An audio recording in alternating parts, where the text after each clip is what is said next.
अगर हम अर्थव्यवस्था के वर्गीकरण की बात करें तो देखा जाए तो विश्व में अर्थव्यवस्था के वर्गीकरण का कोई भी एक निश्चित पैमाना नहीं है और विभिन्न अर्थव्यवस्थाओं को विभिन्न मानदंडों के अनुसार हम बात करेंगे कैसे वर्गीकृत किया गया है। अगर हम देखें तो पाएंगे कि राज्य या सरकार की भूमिका के आधार पर यह पूंजीवादी अर्थव्यवस्था, राज्य या समाजवादी अर्थव्यवस्था या मिश्रित अर्थव्यवस्था में वर्गीकृत किया गया है। इसके अलावा विकास की विभिन्न अवस्थाओं के आधार पर हम देखें तो पाएंगे कि विकसित अर्थव्यवस्था, विकासशील अर्थव्यवस्था और अल्प विकसित अर्थव्यवस्था के रूप में वर्गीकृत किए गए हैं। वहीं विभिन्न क्षेत्रों की भूमिका के आधार पर अगर हम देखेंगे तो पाएंगे कि कृषक अर्थव्यवस्था, औद्योगिक अर्थव्यवस्था और सेवा अर्थव्यवस्था के तौर पर अर्थव्यवस्था का वर्गीकरण किया गया है। इसके अलावा अगर हम पाएँ कि शेष विश्व के साथ अंतर संबंधों के आधार पर हम अर्थव्यवस्था के वर्गीकरण की बात करें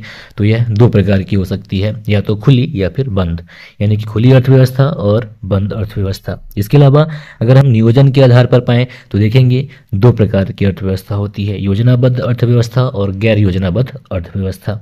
इसके अलावा अगर हम देखें निर्भरता के आधार पर तो यह तीन प्रकार की वर्गीकरण है, आत्मनिर्भर अर्थव्यवस्था, आश्रित अर्थव्यवस्था और परस्पर निर्भर अर्थव्यवस्था।